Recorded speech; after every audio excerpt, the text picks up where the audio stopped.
첫 번째 뉴스입니다. 자, 북한의 최영애 국무위원회 제1부위원장이 임명이 됐습니다. 북한판 세대교체라고 할 수가 있는데 최영애 제1 명실상부한 제2인자에 올랐습니다. 이 문제 짚어보도록 하겠습니다. 저 자막에 최영애 국무위원회 붙여주시기 바랍니다. 예. 자, 네, 오늘 네. 어제 그러니까 이번에 이제 이른바 북한판 이제 국회 최고인민회의가 열렸지요. 좀 소식을 먼저 정리해 주시죠. 예. 네. 오늘 특징적으로 그 최고인민회의 14기 1차 네. 회의가 있었는데 이 중에서 저는 크게 세 가지가 중요한 포인트가 아닌가 생각이 듭니다. 첫 번째는 이번에 이제 그 김영남 뭐 여러분들이 다 아시는 그 북한 그러니까 그 설립 때부터 기여를 했던 김영남 상임위원장께서 물러나시고 그 자리를 최용해 이제 그 위원장이 맡았다. 그 다음에 그렇게 함으로 인해서 이제 김정은 국무위원장이 확실한 권력 장악을 했다. 그래서 자기한테 자기가 껄끄러운 사람이나 이런 사람들은 다 이제 사라지셨고 물러나셨고 두 번째는 현재 그러니까 그 북한 내에서의 사실은 권력의 핵심이 최고가 누구냐라는 부분에 있어서 북한 헌법에는 최고인민회의의 상임위원장이 권력의 수장이다라고 돼 있는 부분이 있는데 이게 2016년도에 김정은 위원장이 국방위원회를 국무위원회로 바꾸면서 국무위원회를 조선의 최고 영도자가 한다라는 부분이 있어서 두 가지가 사실 충돌되는 부분이 있었습니다. 근데 이 상태에서 이제 최용해를 최고인민회의 상임위원장을 시키면서 국무위원회 제1 이제 부위원장을 시키니까 확실하게 국무위원장 밑으로 내려가는 이제 그 권력 서열을 정리를 했다라는 측면에서 김정은 위원장이 확실한 권력을 장악을 했다라는 부분이 첫 번째일 것 같고요. 두 번째는 말씀하신 것처럼 최용해 국무위원장이 국무위원회 제2부위원장이 최고인민회의 이제 상임위원장이 되셨고 또 여러 가지 면에서 지금 그러니까 당 중앙위원이시고 그다음 최고인민회의 외교위원회 위원이시고 이런 직책들을 보면은 그리고 한 가지 더는 이제 그때 국무위원회 부위원장으로 두 분이 계셨습니다. 내각총리였던 박봉주 내각총리가 계셨고 그리고 최용해하고 두 분이 계셨는데 박봉주 이분은 국무위원으로만 남고 그리고 부위원장 제1부위원장이 됐다라고 하는 측면에서 확실하게 권력의 2인자가 됐다라는 것을 대내외에 천명을 한 거라고 봐지고요. 세 번째는 최선희 그 뭐 외무성의 이 부상이었던 분이 제1부상이 되셨습니다. 그러면서 이제 국무위원회 위원도 되셨고 그리고 당 중앙위원도 되셨고 최고인민회의 외교위원 위원도 되셨으니까 최선희 이 외무성 1부상을 통해서 현재 본인이 미국과의 대화에도 아직까지 관심이 있다라는 부분들을 천명한 것이 이번 그 최고인민회의의 어떤 그런 그 특징이 아니었나 그렇게 봐집니다. 네. 그런데 너무 에티켓이 바르시다. 북한 사람한테 막 이시고 하니까는 이대신 장군님께서는 농당 부위원장이시고 네 북한은 이제 부위원장이요 굉장히 많습니다. 그러니까 우리식의 뭐 차관이라고 하기보다는 차관부 해서 부위원장. 그런데 이게 사회주의 정권의 특징이에요. 부위원장 여러 부위원장 가운데서도 제일 부위원장을 임명합니다. 그럼 왜 제일 그렇게 많이 만든지 모르겠습니다만은 우리로 따지면 수석 부위원장인 셈이죠. 그렇죠. 그런데 이제 우리도 정당에서나 수석이 있지 다른 부서에서 수석 차관 없습니다. 그런데 이제 북한만 좀 그래요. 아무튼 네 이제 북한의 최용해가 제일 국무위원회 부위원장, 그다음에 최선희가 제일 부상이 됐다는 걸 정리해서 말씀해 주셨습니다. 또 뭐 특이한 사항 있나요? 볼펜 하나 남았네. 아유 죄송합니다. 네. 제가 이제 군복무하고 있을 때 이제 최룡해 그 정운교육대 최룡해에 대해서 이제 많이 들었었습니다. 최룡해가 이제 조선인민군의 그 총정치국장을 한 적이 있지 않습니까? 리용호와 붙었었다가 리용호가 이제 실각이 되면서 이제 됐었는데 그 정치장교들의 최고봉이 이제 그 총정치국장으로 알고 있는데 그 출신이 이번에 이제 된 걸로 봐서는 이제는 약간 조금 김정은 국무위원장도 약간은 좀 위기의식을 갖고 있지 않나 생각을 했습니다.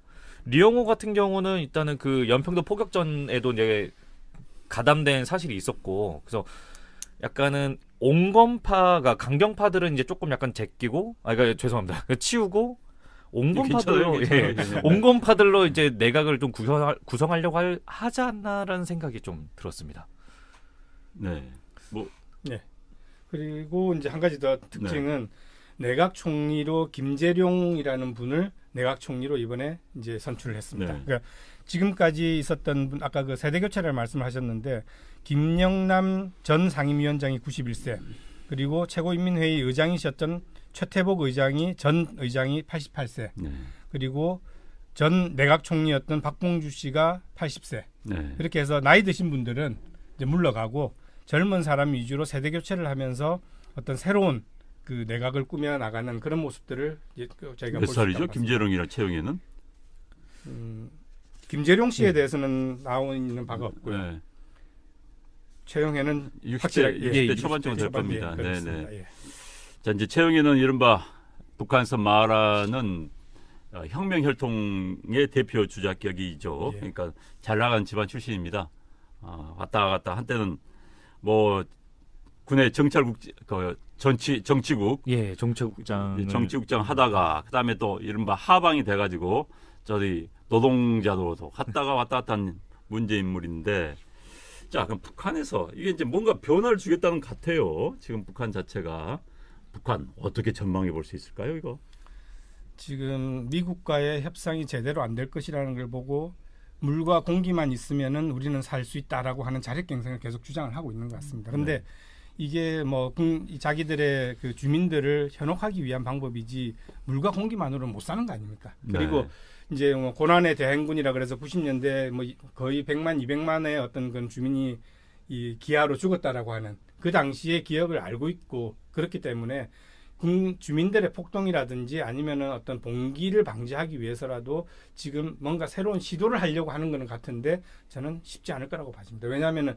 유입되는 자원이 있어야만 이 자원을 바탕으로 무엇인가를 할 수 있는데 가장 기본이 되는 석유라든지 기타 등등 외화 같은 것이 없는 상태에서 장마당 경제를 유지를 할 수 없을 것이기 때문에 제스처가 이제 뭐 잠깐의 제스처는 될 수 있겠지만은 어떤 실효성 있는 어떤 정책이라고는 저는 봐지지 않습니다.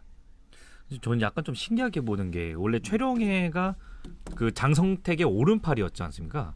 그 장성택을 처형하면서 최룡해도 한때 잠깐 실각에서 물러났었는데 그걸 다시 불러들였다는 게 조금 약간 저는 좀 재밌게 보고 있습니다. 특히 그 최룡해의 이제 아버지 이제 최현이 김일성의 최측근이었거든요. 네.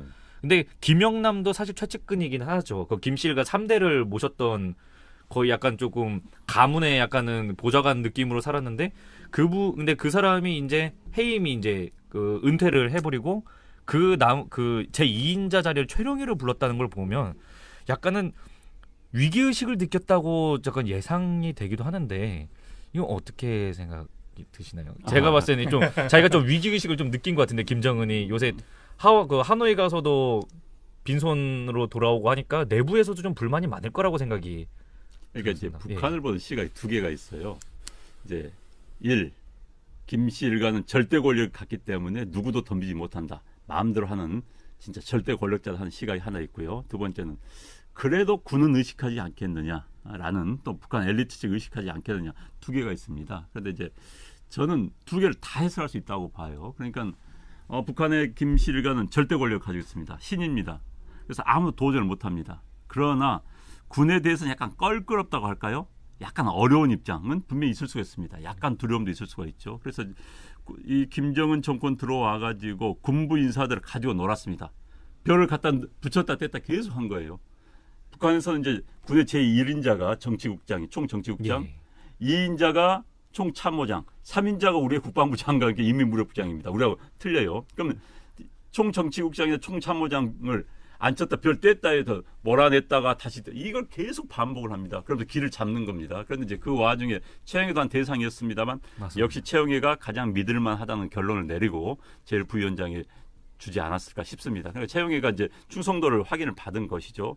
그리고 이제 최영해가 이제 이렇게 될 수 있었던 것은 제가 보기에도 앞에 김영남이니 뭐 박봉준이 뭐 이런 사람들 이른바 80대에서 내보낼 때 최영해만큼 경륜을 쌓은 사람이 없을 겁니다. 60대 초지만은 벌써 50대 때부터 중용이 되어 왔었기 때문에 그러니까 아마 북한에 현존하는 임사들 가운데선 가장 신인을 받을 뿐만 아니라 경륜이 있는 각 분야를 맡아본 사람이기 때문에 군, 정부, 그다음에 당 조직 지도부 제1부부장까지 했어요. 조직 지도부 부장까지 했습니다. 그렇기 때문에 당과 정과 군을 다 왔다 갔다 한 사람이기 때문에 제 인자를 줄 수밖에 없었다 이런 생각이 듭니다. 믿었기 때문에 그러죠. 그러다 이제 최영희가 갑자기 이제 땀만 먹으면 이제 골치 아파지는 겁니다. 네. 확실히 좀 직책을 되게 많이 갖고 있더라고요. 네. 그러니까 최룡해의 직책이 보니까 최고인민회의 상임위원장도 갖고 있고 국무위원회에서 제1부위원장은 이제 임명이 됐고요. 조선노동당 부위원장에 조선노동당 정치국 상무위원 그리고 조선노동당 중앙군사위원회 최고인민회의 대의원까지 갖고 있더라고요. 그래서 이 정도의 권력을 갖고 있으면 약간 김정은 약간 은근슬쩍 약간 질투할 만도 한데 데려온 걸 보면 그러니까 이제 다 네. 이인자예요. 그러니까 제가 지금 선명한 입장이 돼버렸는데 예. 그러니까 이제 북한은 당과 우리 지금 국회와 행정부와 군이 다 섞여 있습니다. 우리는 국회의원이 뭐 이렇게 못하잖아요. 그런데 최고인민회의 대의원은 국회의원을 겸하면서 그다음에 군사위원회 부위원장도 겸하면서 김정은도 마찬가지입니다. 단 이번에 김정은 최고인민회의 대의원이 이번 임명이 안 됐어요. 일부러 안 한 겁니다. 정상 국가에서는 국회의원이 국가 원수를 할 수가 없기 때문에 예. 그 흉내내면서 이번 자기는 빠졌거든요. 그런데 과거엔 다 했습니다. 이게 북한이란 특수 체제거든요. 게다가 이제 이번에 최고인민회의 상임위원장이 국무위원회 부위원장이 됐다. 즉 최영해가 어제 최고인민회의 상임위원장이었습니다. 이 자리는 아까 이야기하셨지만 북한 헌법에 기존 헌법에 국가를 대표한다로 돼 있어요. 그러니까 실질적으로 외국 대사가 오면은 상임위원회 부위원장 옛날 김영남이 아니 위원장 김영남이 외국 대사를 맞이했습니다. 예. 국가 원수격으로 그랬는데 이제는 부위원장을 마친 것을 볼 때 아마 헌법을 개정하지 않았겠느냐. 그래서 명실상부한 국가 원수가 국무위원장이 된 게 아니겠느냐 이런 이제 추정이 나오는 것이죠. 과거 북한이 노무현 대통령 딱 가니까는 야 김정일이 그랬습니다. 야 국가 원수는 저 김영남이야. 김영남 만나고 와. 그랬었습니다. 그래서 실제 김영남을 만났어요. 김대중 때도 그랬습니다. 김대중 대통령 때도. 그러니까 최근에는 이제 좀 그게 없어졌습니다만 남한 한 수 아래로 보니까 걔들은 야 김영남부터 만나고 걔 국가 원수야. 그랬었던 적이 있었는데 이제는 좀 정리가 된 것 같습니다. 제가 말이 너무 길어 죄송합니다. 네. 근데 이분이 그러니까 사실은 이분이 아니라 이 사람이. 네. 네. 이 사람을 좀 그 북한 정권에서 김정일 때도 사실은 숙청을 한번 했더라고요. 네, 그렇습니다. 90년대 말에 네. 뭐 대동강 주체사상탑 근처에서 가라오게장에서 네. 산하 예술단 여성들과 놀다가 네. 숙청을 당해서 노동자로 강등이 됐던 적이 우리 시험 재벌 2세예요. 그래서 두 번이나 사실은 한번 간을 봤기 때문에 네. 이제 너 까불면은 우리가 어떻게 하는지 알지라고 하는 것이 철저하게 그 뭐 이 파블로프 효과라는 게 있죠. 네. 그래서 네. 너가 까불면은 너 죽어 하는 것들을 맛을 봐놨기 때문에 네. 이인자로 써도 되겠다라는 믿음을 가진 거 아닌가 싶습니다. 네. 제가 보는 시각이랑 조금 약간 다른. 네.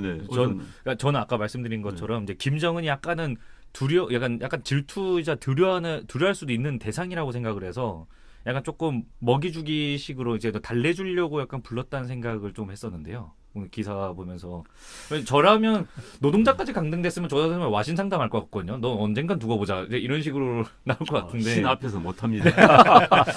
제가 자유민주주의 국가에서 있다 보니까 그러니까 교육을 네. 그렇게 받으셔가지고 그런데요. 네. 북한에서 신 앞에서는 그렇게 하기 힘들걸요. 게다가 이제 최영희가 그걸 왔다 갔다 하면서 본인 충성도를 얼마나 보였겠습니까? 이제 그러다 보니까 저렇게 살아나오지 않았나 싶습니다. 사실상 이해는 안 됩니다. 네, 북한은 이해할 수 있는 네. 조건 아닙니다. 우리가 북한을 이해하려고 노력하다면 머리가 아파져요. 그리고 우리가 비정상이 됩니다. 그런데 우리 남한의 좌파들 가운데서 북한을 과도하게 이해하자는 인간들이 많이 있습니다. 이해하자 북한, 이해하자 북한. 본인들도 비정상이 돼버리는 거예요. 이해하다 보면은 정말 이해할 수 없는 국가 권력입니다. 자, 오늘 뭐 시간이 생각보다 많이 지났어요. 그래서 북한 지금 최경희 국무위원회 제1부위원장 임명 이야기를 했었습니다만 자, 이 주제에 대해서 한마디씩 정리하고 넘어가도록 하겠습니다. 자, 누가 먼저 해주시겠습니까? 천천살인 던져라 진짜 뉴스. 예, 제가 먼저 하겠습니다. 네.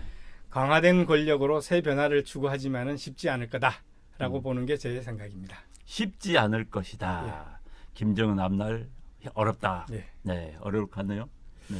예, 제 생각에도 그러니까 쉽지는 않겠다는 생각이 그 뭐 온건파로 이제 좀 바꾸려는 입장은 저도 알겠는데 일단은 정치 장교의 최고봉인 총 정치국장을 이번에 데려와서 앉혀놨으니까 정치 장교들의 권력이 어마어마하게 세질 거라고 저도 생각이 듭니다.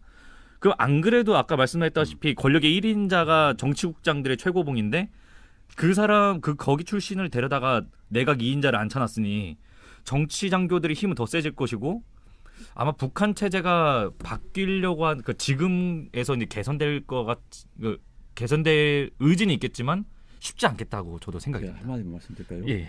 채영이 군대 안 갔어요. 아 예, 그러니까 군인 아니에요. 예, 군인 출신은 아닌데 김정은도 군인 네. 아닌데 장군이랑 채영이 자 군대 안 가고요. 맞습니다. 이런 거 예. 달아준 겁니다. 북한 이상한 나라예요. 예. 김정은의 고모 김경희는요. 여자가 무슨 군대 가요? 딱 나오면 별 3개 차고 나와요. 거의 이상한 나라죠. 예, 저도 최룡해가 이제 정치인 출신이라는 걸 알고 있습니다. 예. 정치인 출신인데 제복 장교라고 하지 않습니까? 네. 보통 예. 그냥 별 달아주면 군인입니다. 저런 나라 참 이상한 나라인데 자 우리 국민들 저런 나라 참 이해하기 힘들 것 같습니다. 여러분들 두 분께서 지금 아주 중요한 이야기를 해주셨습니다. 자 북한 이해할 수 없는 나라 나름대로 정상 국가로 가기 위해서 노력하는 모습이 조금 보입니다만 그래도 이해할 수 없습니다. 문을 열고 활짝 개방해서 전 세계 앞에 민모습을 드러내놓고 또 바꾸고 바꿔 나가야지 살아갈 수 있을 것 같은데 여러 가지로 깝깝합니다.